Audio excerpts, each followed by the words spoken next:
A UFO and alien abduction on the Pascagoula River.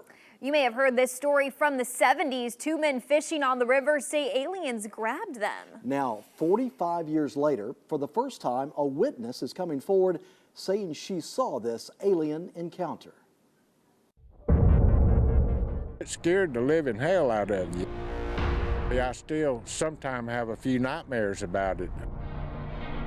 I really think that I was abducted by some kind of life form from another planet. Calvin Parker is sticking by his story.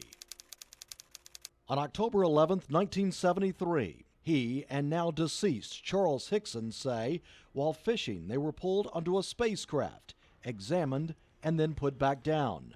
Their story has made Pascagoula known around the world. They'll say, oh, that's where that UFO encounter was. Rebecca Davis with Main Street Pascagoula welcomes the attention. She's working to place a historical marker across the river from where the alleged abduction occurred. It's time to bring these things out and be proud of our heritage because it is a part of it. On the same October 1973 night, not far from where the marker will be placed on the east bank of the river, Maria Blair was waiting with her husband Jerry Blair for him to leave on a boat to work offshore. What she saw that night is something she's telling for the first time publicly. It was a warm night. It was like 70, 73 degrees. And so it was kind of easy to sit in the car and just wait for the captain to get there. While they were waiting, Jerry went to sleep, and Maria saw what she describes as strange, a blue light streaking back and forth.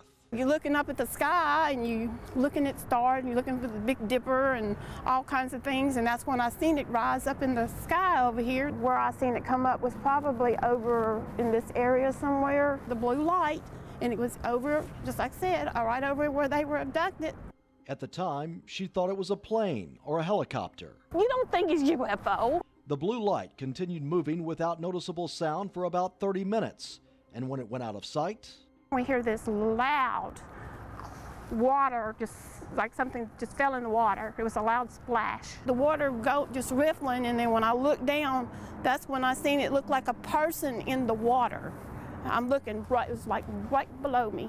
Maria still doesn't know what she saw in the water and didn't think much of it until the next day when she heard about what Parker and Hickson had told the Jackson County Sheriff's Department. I was watching two men being abducted by a UFO. Despite believing what she saw was a UFO, she never talked about it to anyone except her family. Maria's husband wanted her to keep quiet. When she would talk about it, I'd tell her, shut up. I said, people are going to think you're crazy. But after seeing a recent media report about the abduction, Maria got the courage to come forward. Her motivation? To give Calvin Parker and Charles Hickson's story validation. I always wanted to talk to them, just them, about it.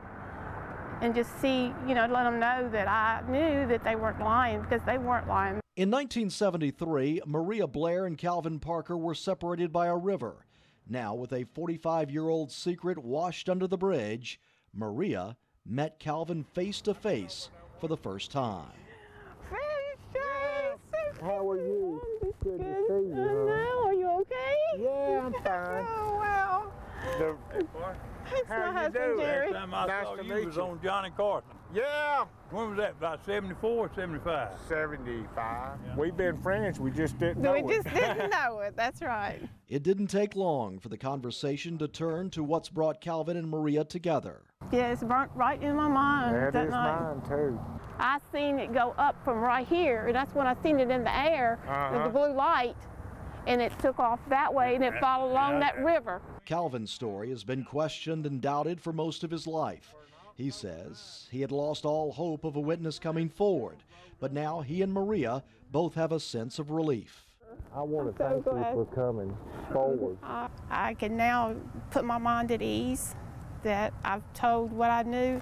Before I die, I'll at least have somebody that come forward and ease my mind a little bit. 3 people have now told their stories of the UFO on the Pascagoula River.